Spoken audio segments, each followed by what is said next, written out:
আসসালামু আলাইকুম রহমতুল্লাহি ওবারাকাতুহু। আশা করি সবাই ভালো আছেন। অনেকদিন পর একটি নতুন ভিডিও নিয়ে চলে আসলাম। তো চলুন আজকের ভিডিওটি শুরু করা যাক।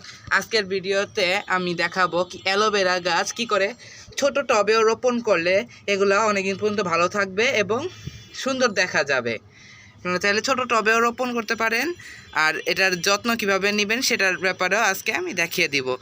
চলুন আজকের ভিডিও শুরু করি। তো এখানে দেখছেন 1 লিটারের আমি একটি তেলের বোতল নিয়েছি। তেলের বোতলটিকে ভালো করে আগে পরিষ্কার করে নিব ভিতরে। তারপরে এই দেখেন আমি এখানে বেলে, এঁটেল, দোআঁশ 3 পদের এবং সঙ্গে কিছু পলিমাটি মিক্স করে নিয়েছি। আর এর সাথে রয়েছে একটু ওই যে ভাতের মাড় দিয়ে তৈরি মাটিও। প্রথমে আমরা এই মাটির সাথে একটু চা পাতা আর ডিমের খোসা দিয়ে দিব। তো 2 মুঠা দিলে হবে। তারপর এভাবে করে মিক্স করে দিব। মিক্স করা হয়েছে, আপাতত এভাবে মিক্স করে দিলে হবে। তারপরে এই যে দেখেন এখানে আমরা কিছু আগাছা আমরা এটা নিচে রেখে দিব, যাতে তারা পানি ধরে রাখতে সুবিধা হয়। এই আগাছাটি দিলে এগুলো পরবর্তীতে পচে সারও হবে, প্লাস এগুলা শিকড় এলাকায় পানি ধরে রাখতে সাহায্য করে। আর যেহেতু আমাদের টবগুলোর নিচে ফুটা আছে, তাই কোনো ধরনের অসুবিধা হবে না, তাড়াতাড়ি সব পানি বের হয়ে যাবে।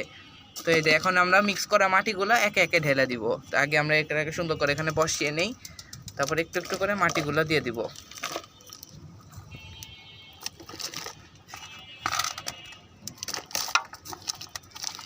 ও একটু বেশি হয়ে গেছে, আমরা একটু কম করে নিই। এই যে এখানে কয়েকটা স্তর দিলাম। তারপর এখানে আমরা কিছুটা সবজির খোসা দিয়ে দিব। আমি পেঁয়াজ আর লাউয়ের কিছু খোসা নিয়েছি। আপনারা তাহলে অন্যান্য সবজির যে কোনো সবজির খোসা নিতে পারবেন। এটা এরকম একটা স্তরের মতো বানিয়ে দিবেন। তার উপর দিয়ে আবার মাটি দিয়ে দিবেন। মিক্স করা মাটি এভাবে দিয়ে দিবেন। তারপর কিছুটা ফাঁকা রেখে আমি মোটামুটি একটা বড় মাপের অ্যালোভেরা নিয়েছি লাগানোর জন্য। এটাকে আগে সেট আপ করে দিব এখানে, তারপর আলা মাটি ভরে রাখবো। এই যে এভাবে আমরা অ্যালোভেরার গাছটিকে বসিয়ে দিলাম সুন্দর করে। তারপর এই গাছটিকে আমরা এখন ছায়াযুক্ত স্থানে রাখবো। মোটামুটি আমাদের এই টাঙ্কির এই চিপার অংশটাতে রোদ কম হয়, তাই আমি এই জায়গাটি এখানে রেখে দিলাম। 3 দিন পর্যন্ত এভাবে রেখে দেওয়ার পরে তারপর আমরা ছায়াযুক্ত স্থানে রাখবো।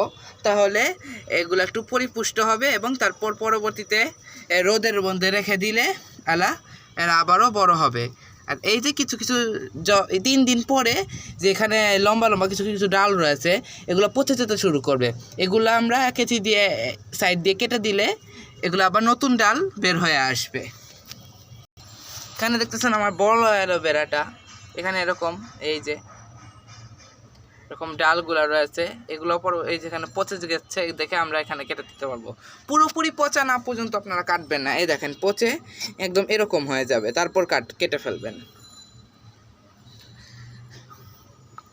আশা করি আপনাদের আজকে ভিডিওটা ভালো লেগেছে। তো ভিডিওটা ভালো লাগলে সবাই অবশ্যই লাইক সাবস্ক্রাইব করবেন এবং সঙ্গে অবশ্যই কমেন্ট রাখবেন। আর যাদের আরও নতুন ভিডিওগুলো প্রয়োজন, অবশ্যই নতুন ভিডিওর আপনারা এই মতামত দিবেন কি কোন ধরনের ভিডিও বানালে ভালো হয়।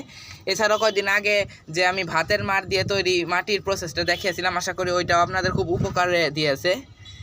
তাই আজকে এখান থেকে আমি বিদায় নিচ্ছি। আল্লাহ হাফেজ। আবার পরবর্তী নতুন ভিডিওতে দেখা হবে ইনশাআল্লাহ। আসসালামু আলাইকুম রহমতুল্লাহি ওয়া বারাকাতুহু।